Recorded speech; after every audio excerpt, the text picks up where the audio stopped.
प्रताड़ित करने की कोशिश की जा रही है हर तरह से। मेरे ऊपर सीबीआई की रेड कर दी, हमारे एमएलए गिरफ्तार कर लिए। भ्रष्टाचार का जो को हटाने के नाम पे केजरीवाल जो सत्ता में आए थे, अब उनके खुद भ्रष्टाचार इतना बड़ा नजर आ रहा है तो उनको हटना चाहिए। फिर अंत में जब कुछ नहीं हुआ तो आज इन्होंने हमारे 20 विधायक डिस्क्वालीफाई कर दिए। जो 20 विधायकों का सस्पेंशन हुआ है, ये आम आदमी पार्टी के कुकर्मों का परिणाम है। ऊपर वाले को पता था 3 साल बाद ये 20 डिस्क्वालीफाई करने वाले हैं, इतने दे दो इनको।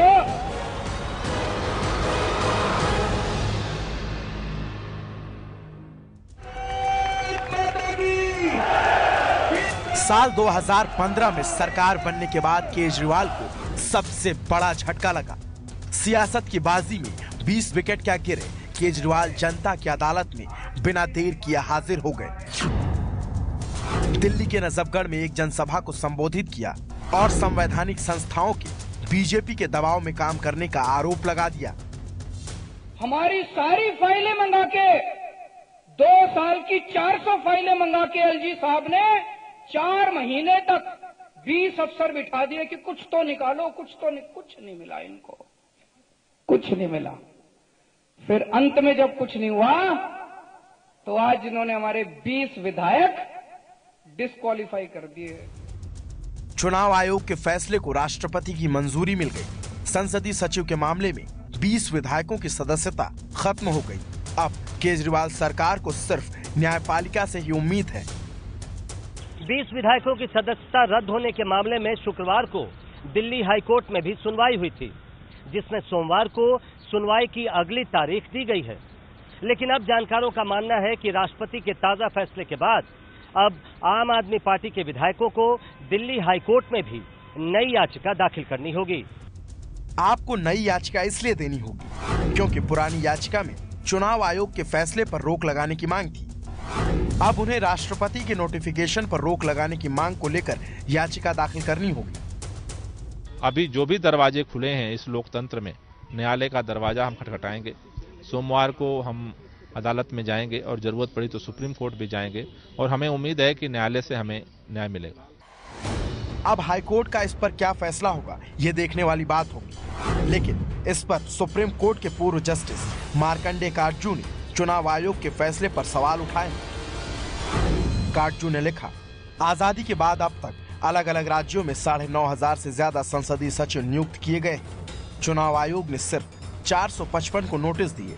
हाईकोर्ट ने 100 याचिकाएं खारिज की, लेकिन ये पहली बार है कि किसी विधायक को अयोग्य करार दिया गया है। शुद्ध राजनीतिक द्वेष। विधायकों पर राष्ट्रपति के नोटिफिकेशन के बाद पक्ष और विपक्ष की अपनी अपनी दलीलें हैं, लेकिन बयानों से तो यही लग रहा है कि तीनों ही पार्टियों ने 20 सीटों पर चुनाव के लिए कमर कस ली है। केजरीवाल ने भी इशारों में इसके संकेत दे दिए। तो दोस्तों, यही भरोसा बनाए रखना, एकता बनाए रखना, एकजुट रहना। मुझे पूरा यकीन है आज इन्होंने करें या जो भी करें ये लोग करते रहेंगे। ऊपर वाला देख रहा है, जनता देख रही है, जनता जनार्दन है। न्याय जरूर मिलेगा। अंत पंत में जीत सच्चाई की होती है। उधर बीजेपी और कांग्रेस भी उपचुनाव की तैयारी में जुट गई है। दोनों ही वापसी के लिए बेताब हैं। दिल्ली के कांग्रेस अध्यक्ष अजय माकन के चेहरे की हंसी सब कुछ कह जा रही है। देखिए, जब आपने ही 4 दे दी हैं तो हमारी इससे डबल जरूर आएंगी।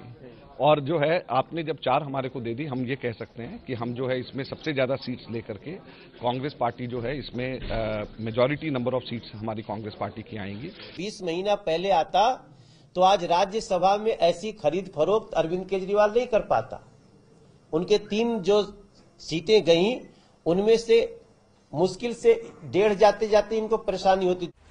एक हाईकोर्ट ही आम आदमी पार्टी का आखिरी सहारा है, वरना विरोधी तो 20 सीटों में सेंधमारी के लिए तैयार बैठे हैं। अगर हाईकोर्ट से केजरीवाल को राहत नहीं मिली तो दिल्ली की 20 सीटों पर अगले 6 महीने में चुनाव तय।